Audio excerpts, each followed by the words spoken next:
কেউ না, এক আল্লাহ ছাড়া। হ্যাঁ, আর দুঃখ ধান্দা করে ওই বাড়ি থেকে চারটা খাবার কেউ দিয়ে কিছু যায়, দিলে খেতে পায়, তার আগে আর খেতে পায় না। আচ্ছা আচ্ছা। দেখার মতন তো কেউ নাই, ওই জায়গাতে বসে থাকে, কুত্তাতে বিজিতে আপনার নানান রকমের খাওয়াতে খেতে পায়। হ্যাঁ, উনি কিন্তু ভালো ছিল একসময়।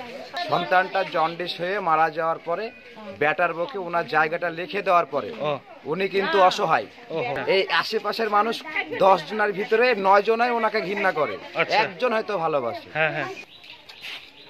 আসসালামু আলাইকুম বন্ধুরা, রাজশাহীর বেলদারপাড়া এলাকা থেকে স্বাগত জানাচ্ছি। আমি তানভীর সজীব।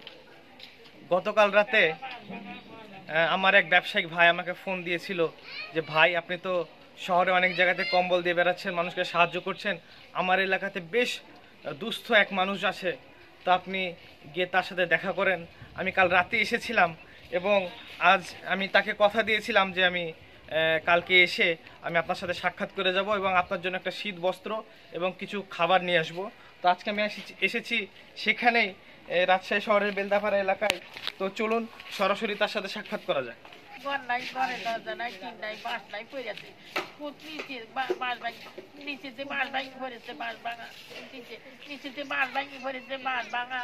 তারপরে কি করি, মানুষ জ্বালাই জ্বালাই মসজিদে মানুষ মসজিদ বলে, আমার খুব মানুষ জ্বালায়, ছেলেপেলেরা জ্বালায়।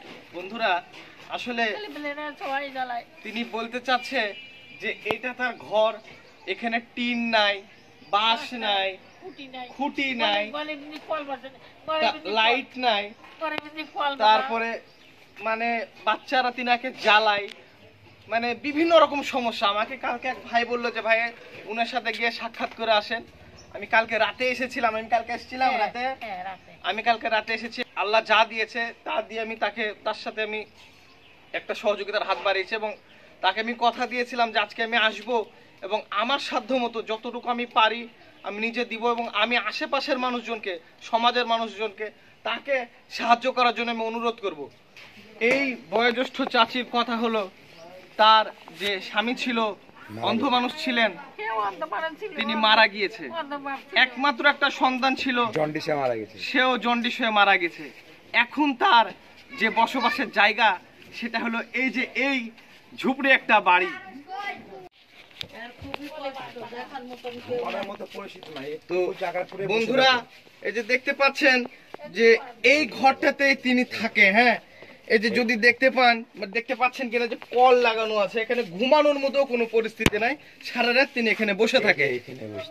এই যে এই জায়গাটাতে তিনি বসে থাকে। আর এই যে দেখতে পাচ্ছেন যে কি একটা অবস্থা, এখানে চাল ভাঙা, তারপরে ঘরে লাইট নাই, তারপরে খাট নাই, চেয়ার নাই, কিচ্ছু নাই। এখানে বসে থাকে। আমি যে ঘরটা দেখালাম এর মধ্যে নাকি বিভিন্ন রকমের সাপ বিচ্ছু, পোকামাকড়, কুকুর বিড়াল সবকিছুই থাকে। আর এখানে মানে শুয়ে থাকার মতো কোনো পরিস্থিতি নাই। এখানে যে এই জায়গাটাতে এই বয়োজ্যেষ্ঠ মহিলা, বৃদ্ধ মহিলা এখানে তিনি বসে থাকে। তো আমি এখন আমার মুখে বলার মতো কোনো ভাষা, আমার পকেটে যা টাকা আছে আমার মনে হচ্ছে আমি সবই তাকে দিয়ে দিই, এমন একটা তার খারাপ অবস্থা। বৃষ্টি হলো যে ওটা গায়ের উপর যে আপনার পড়ে গেল, যে এই জায়গাতে সারা রাত বসেছিল বেচারি। হ্যাঁ, এই ঘরটা যদি কোনোভাবে যদি মেরামতের ব্যবস্থা যদি করা যেত কোনোভাবে, তাহলে হয়তো এই ব্যক্তিটিকে আর কষ্ট করা লাগতো না। ঝড় বৃষ্টি ঠান্ডা এসবের মধ্যে তাকে আর হয়তো কষ্ট করা লাগতো না। 2 বছর থেকে আছে, 2 বছর কিন্তু লাইফটা এখানেই ওর জীবনটা এই জায়গাতে কেটে গেল। স্বামী যখন অন্ধ ছিল তখন কিন্তু এইভাবে ছিল না। স্বামীতে ঘর ভাড়ালি থাকতো, ছেলেতে স্থানীয় এখানকার, হ্যাঁ স্থানীয় এখানকার। স্বামীর বাড়ি ঘর ছিল না, স্বামী তো যে টিন বিক্রি করে না, মুড়ির টিন আর হলো যে বালতি বিক্রি করতো। অন্ধ অবস্থাতে কোনোদিন ওর স্বামী সাহায্যও চায়নি, উনিও চায়নি। ওই স্বামী অন্ধ স্বামী করে খেতে, ওই ছেলেও করে খেতে, কিন্তু ছেলে স্বামী মরে যাওয়াতে এই যে এই গতি। আর এখানে প্রায় 2 বছর 2.5 বছর হয়ে গেল আসা। অনেকদিন ধরে থাকে। হ্যাঁ হ্যাঁ, অনেক দিন ধরে আছে। হ্যাঁ, উনি কিন্তু ভালো ছিল একসময়। ওনার স্বামী আর টিন বিক্রি করতো, করে করতো। স্বামীটা মারা গেছে, মারা যাওয়ার পর একটা সন্তান ছিল। সন্তানটা জন্ডিস হয়ে মারা যাওয়ার পরে ব্যাটার বউকে ওনার জায়গাটা লিখে দেওয়ার পরে উনি কিন্তু অসহায়। 1 মিনিট লিখিত দিয়ে দেওয়ার পরে ওনার ব্যাটার বউ আর একটা বিয়ে করে লাই, করে মনে করেন যে আর একটা স্বামীর সাথে জীবন যাপন করে। ইনি কিন্তু অসহায়, ওনার কেউ না, এক আল্লাহ ছাড়া। আর দুধ ধান্দা করে ওই বাড়ি থেকে 4টা খাবার খেতে পায়, তার আগে আর খেতে পায় না। এই আশেপাশের মানুষ 10 জনের ভিতরে 9 জনাই ওনাকে ঘৃণা করে, একজন হয়তো ভালোবাসে। আমি কথাটা বুঝি, যেটা সত্যি সেটাই বলছি, যেটা দেখছি। আশেপাশের মানুষ যতটুকু দিয়েছে কিন্তু অসহায় কেউ তো নাই। তা তো অবশ্যই। হ্যাঁ, এক বেলা জুটে না। যদি আপনারা পারেন তো ওকে একটু দেখার চেষ্টা করুন। তা তো অবশ্যই, এটা পাড়ার মানুষ যতটুকু পারে মুখে করে, ঠিক আছে, যতটুকু চেষ্টা করে, কিন্তু ধরেন যে কেউ নাই। আবারও বলছি, আমি ছোট থেকে দেখছি ওনাকে কিন্তু মাথা খারাপ হয়ে গেছে, অত ঠিকভাবে খেতে পায় না পায়। হ্যাঁ, দুধ ধান্দা করে যতটুকু মানুষ দেয় অতটুকুতেই চলে। এমনও দিন আছে কোনো অনেক সময় না খেয়েও থাকে। তো বন্ধুরা, এলাকাবাসী বলছে তিনি ভীষণ কষ্টে থাকে। আর এলাকাবাসী বলছে যে কিছুদিন আগে এখানে যখন ঝড় এসেছিল, এই যে আমি আপনাদেরকে দেখাই কি একটা অবস্থা। এই যে তার বাড়ি, এই যে এটাই তার ঘর, এটাই তার বাড়ি। এই যে বন্ধুরা, ঘরের মধ্যে কলার কি একটা অবস্থা, এই যে জরাজীর্ণ একটা অবস্থা। আমি আবারও অনুরোধ করি আপনাদের প্রতি, যে যেখান থেকে আমার ভিডিওটা দেখছেন অবশ্যই এই বয়োজ্যেষ্ঠ মানুষের পাশে এসে দাঁড়ান, কারণ মানুষ মানুষের জন্য, জীবন জীবনের জন্য। এখন আপনাদের প্রতি আমার একটাই দাবি, এই মানুষটার পাশে এসে দাঁড়ান। যে যেখান থেকে দেখছেন আমার ভিডিওটা, কেউ যদি শহরের বাইরে থাকে, আমাকে যদি বিশ্বাস করেন, আমি আমার এই ভিডিওর প্রথম কমেন্টে আমার বিকাশ নাম্বার দিব, কারণ আমার জানা মতে তার বিকাশ নাম্বার নাই। আপনারা যদি আমাকে বিশ্বাস না করেন, আমার কথাতে আপনারা নাই করতে পারেন। এর ঠিকানা হলো, মসজিদটার নাম বেলদারপাড়া মসজিদ, রাজশাহী শহর বেলদাপাড়া মসজিদের পিছনে সুলতানাবাদে তিনি থাকে।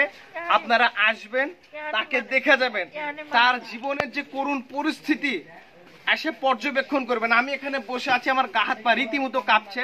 মানুষ এখানে থাকে কিভাবে? একটা মানুষ এই ঘরে কিভাবে থাকে? আমি ঘরটা দেখলাম, ওখানে যে পা ষাট করে শুবে, মানে একটা মানুষ ঘুমাবে, এই ঘুমানোর মতো পরিস্থিতি নাই।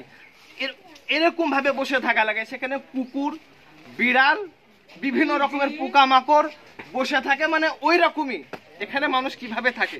যাই হোক, আপনাদের প্রতি আমার অনুরোধ, সকলের প্রতি অনুরোধ, যে যেখান থেকে ভিডিওটা দেখছেন আমার, অবশ্যই এই রকম মানুষ, এদের পাশে এসে দাঁড়াবেন, এদেরকে সাহায্য করবেন। আর পারলে আমাকে যদি দিতে চান, আমার বিকাশ নাম্বারে দিতে পারেন। আপনাদের সাহায্য সহযোগিতা আমি ওনার কাছে পাঠিয়ে দিব। আর যে কথা বলছিলাম, যেখানে আমি ভেবেছিলাম যে আমি বাজার করে দেবো, কাঁচা বাজার বা কিছু করে দিব, তো এখানে রান্না করে খাওয়ার মতো কোনো পরিস্থিতি নাই। যে কিছু যে রান্না করবে, মানে কিভাবে জীবনটা চলে, কেউ দিয়ে গেলে, কেউ যদি একবেলা ভাত দিয়ে যায়, বা কেউ যদি একটা বিস্কুট দিয়ে যায়, বা কেউ যদি একটু মুড়ি দিয়ে যায়, তাহলে তার খাওয়া হয় না, তো খাওয়া হয় না।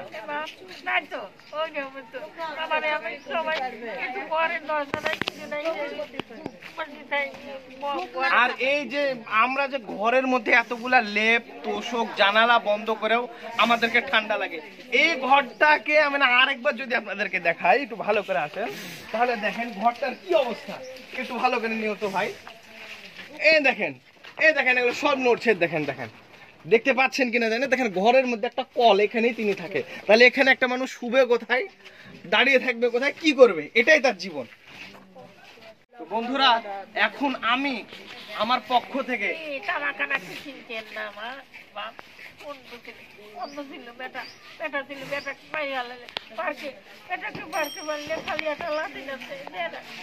তিনি তার অসহায়ত্বর কথা আমাকে বলছে, কিন্তু আমি হয়তো আপনাদেরকে শুনাইতে পারছি না ক্যামেরার বা ভয়েসের কারণে।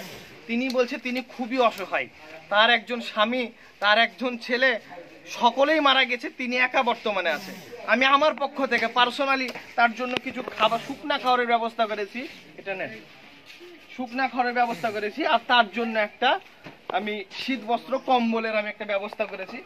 এখন দাবি আপনাদের উপরে একটাই, আপনারা যদি মনে করেন, তাহলে অবশ্যই আপনাদের মনে যদি একটু কষ্ট লাগে, আপনারা এখানে আসবেন, চাচিকে দেখবেন, সাক্ষাৎ করে যাবেন এবং সাধ্যমতো সাহায্য করে যাওয়ার চেষ্টা করবেন। এই বলে আমি আমার কথাটি শেষ করছি। সবাই ভালো থাকবেন, আমার জন্য দোয়া করবেন। আসসালামু আলাইকুম।